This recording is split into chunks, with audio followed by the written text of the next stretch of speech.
Para Husserl, aquello que es científico lo es porque descansa sobre una evidencia indudable o apodíctica, y considera que la filosofía puede ser científica porque puede alcanzar un fundamento que puede ser, o puede alcanzar una evidencia que puede ser apodíctica o de la cual no se pueda dudar.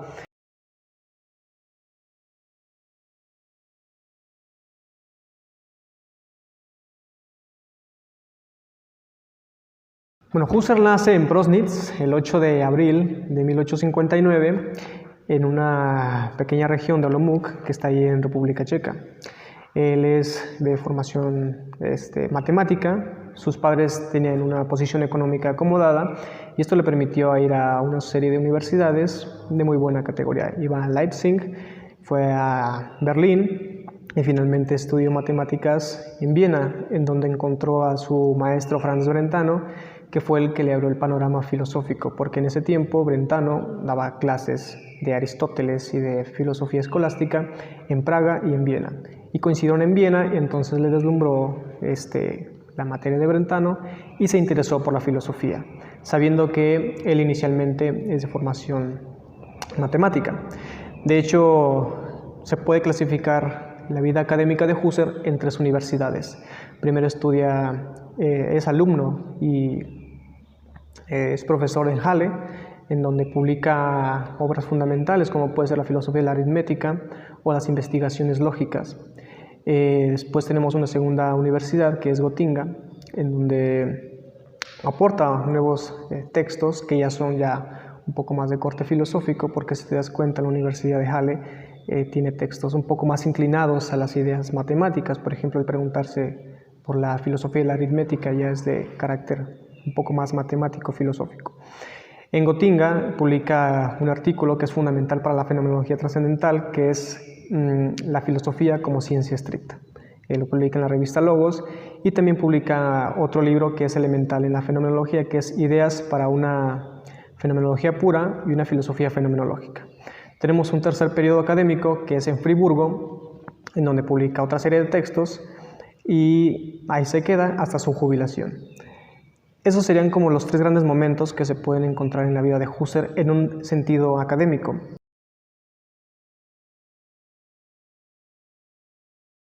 Sí, es importante entender qué está viendo Husserl en su momento para comprender cómo reacciona a eso y qué es lo que lo conduce a elaborar una fenomenología trascendental o a concebir a la filosofía como una ciencia estricta.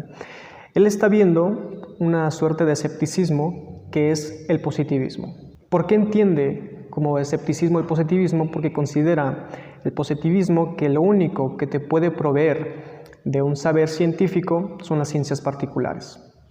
Y la filosofía únicamente puede servir como herramienta para esas ciencias particulares. La filosofía no te puede proveer un conocimiento científico en sentido estricto, sino que únicamente puede servir como una herramienta para estas ciencias. La filosofía no incrementa tu conocimiento acerca de la realidad. Únicamente se limita a aclarar ciertos conceptos lógicos, a ofrecer cierta metodología que van a emplear las ciencias particulares que sí incrementan tu conocimiento sobre la realidad del mundo, que son genuinamente científicas porque se fundamentan en la matemática, que es la ciencia formal que les permite poder tener un carácter de cientificidad en estas ciencias particulares. Entonces Husserl está viendo como una amenaza al positivismo para la filosofía. El positivismo sitúa a la filosofía en un plano de incapacidad para alcanzar algún conocimiento de la realidad. Husserl va a tratar de devolverle a la filosofía ese carácter de cientificidad. Por eso veíamos cuando está en Gotinga que escribe este artículo, la filosofía como ciencia rigurosa o ciencia estricta.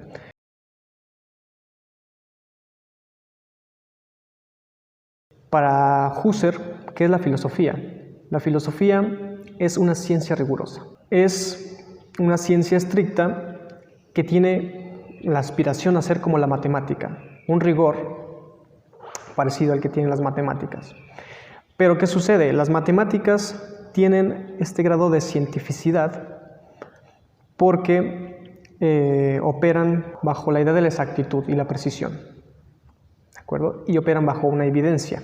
una evidencia que se da de forma exacta y precisa. Para Husserl, aquello que es científico lo es porque descansa sobre una evidencia indudable o apodíctica, y considera que la filosofía puede ser científica porque puede alcanzar un fundamento que puede ser, o puede alcanzar una evidencia que puede ser apodíctica o de la cual no se pueda dudar.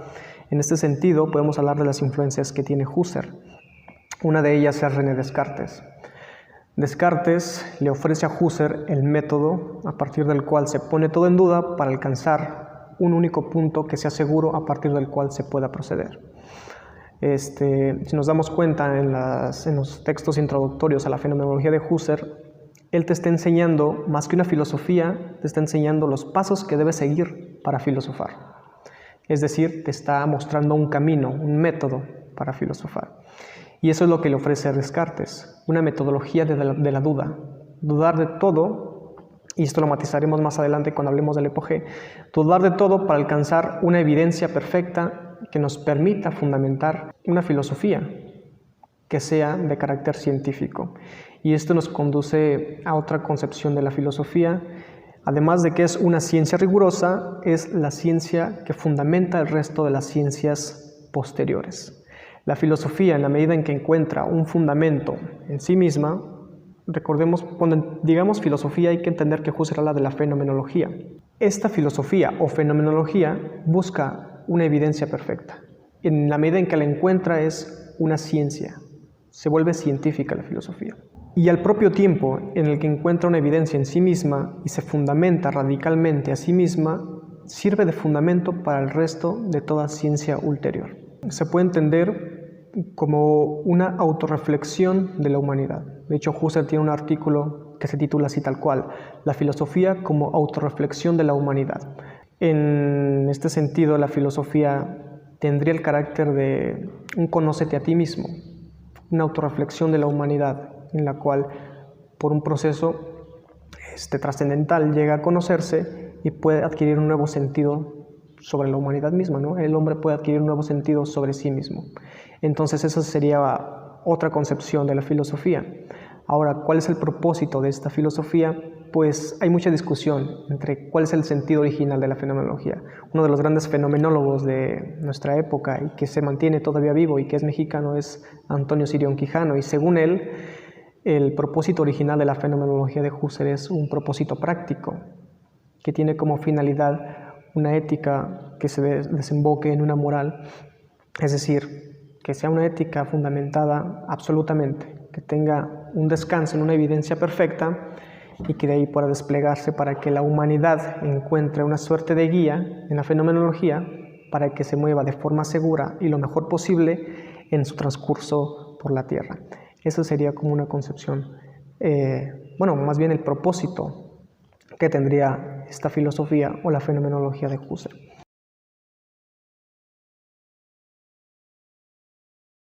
Hay que entender que Husserl tiene un ideal.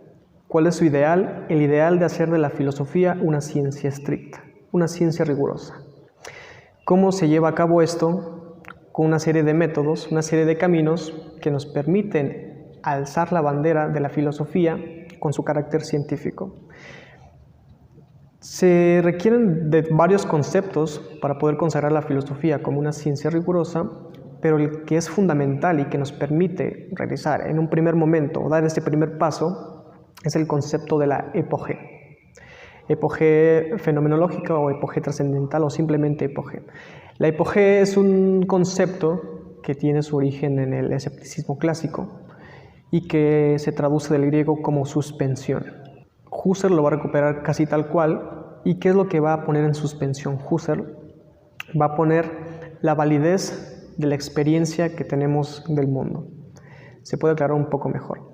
Lo que quiere hacer es una descripción de los fenómenos de la conciencia.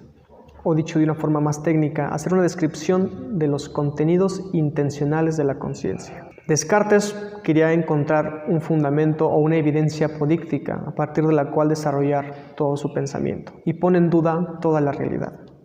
Al momento en el que encuentra algo de lo que no puede dudar, que es el hecho de pensar. El pensar presupone la existencia de aquel que está pensando. Husserl va a seguir más o menos la misma operación. Husserl pone en duda la experiencia de todo lo que se da en esa experiencia. Por ejemplo, yo estoy teniendo en mi experiencia la percepción de un árbol o de un pájaro. Esa percepción se me presenta problemáticamente válida porque puede ser engañosa, de cierto modo, para mí. Puede engañarme, puede ser que sea de esta forma o de otra. Entonces, si todo lo que se da en mi experiencia es problemáticamente válido, representa un problema de validez, lo suspendo. Y cuando pongo en suspensión al mundo en general y todo lo que contiene, incluido yo mismo y todas las personas que se encuentran en ese mundo, me queda un residuo. Esto es la forma en cómo se me presentan las cosas nada más. Y a esto le llamamos fenómeno. El fenómeno es lo que se me aparece a la conciencia tal cual es decir, como fenómeno. Dice Husserl, toda conciencia es conciencia intencional y el objeto de aquella conciencia intencional se le llama fenómeno. Entonces, ¿qué permite que llevemos a cabo esta operación, la hipogea? Porque suspendemos toda la realidad y nos quedamos únicamente con el campo fenoménico, con aquello que se me presenta en la conciencia como puramente fenómeno. Y esto se llama también contenido intencional o vivencia intencional. Una vez que he suspendido todo, sigo percibiendo ese árbol, pero ya no se me presenta como válido, sino únicamente como el árbol es, como un fenómeno. Y tal como se me presenta así en la conciencia, voy a realizar una serie de descripciones, que eso es lo que hace en última instancia la fenomenología trascendental, una descripción de los contenidos intencionales. Ahí tendría sentido ahora ya un nuevo sentido el quehacer del filósofo, el de describir y encontrar el sentido que encontramos en el momento de describir la estructura intencional de tal o cual acto de conciencia. Esto se lleva a cabo por la hipogea y por la reducción. La reducción tiene la función de hacer que conquistemos, por decirlo de alguna manera, nuestro campo trascendental. Por eso se le llama reducción trascendental. Primero, tenemos la operación de la hipogea. Suspendemos la realidad en general y cuando se lleva a cabo esa suspensión, nos reducimos a una serie de percepciones que son las percepciones de los fenómenos. Con la reducción trascendental conquistamos el yo puro o el yo trascendental.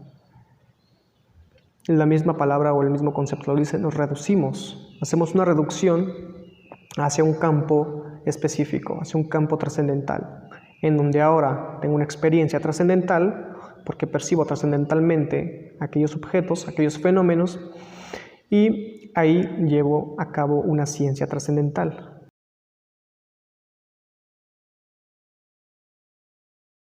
Husserl, más que decirte, este es mi pensamiento, te muestra el camino a seguir para realizar una fenomenología trascendental. Hemos dicho, lo primero que debe hacer todo aquel que quiera filosofar seriamente, debe poner en suspensión el mundo en general. ¿Qué hace con esto? Se queda únicamente con el residuo, con aquello que queda una vez que es puesto en suspensión la efectividad del mundo en general. Además, algo importante que entender de la hipogea es que Husserl quiere ir a las cosas mismas y quiere describir las cosas mismas, es decir, los fenómenos tal cual se dan en la conciencia, sin presupuestos y sin prejuicios. Recordemos que él quiere comenzar desde cero y no quiere tener ningún presupuesto, ningún dato científico, ningún tipo de sabiduría como prejuicio. Quiere únicamente describir tal cual se dan los objetos en la conciencia. La hipogea sirve para comenzar a describir los contenidos de la conciencia sin prejuicios, al mismo tiempo de que nos separa de aquel mundo que se nos presenta problemáticamente válido. Eso hace la hipogea.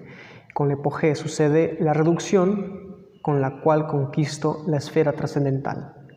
Uno podría decir, si he puesto fuera de validez todo lo que se da, toda la experiencia del mundo en general, entonces pareciera que la experiencia también se pone en duda, ¿no? O se pone fuera de validez, pero no es así. Recordemos que la conciencia siempre es conciencia de algo y siempre estará dirigida hacia un objeto.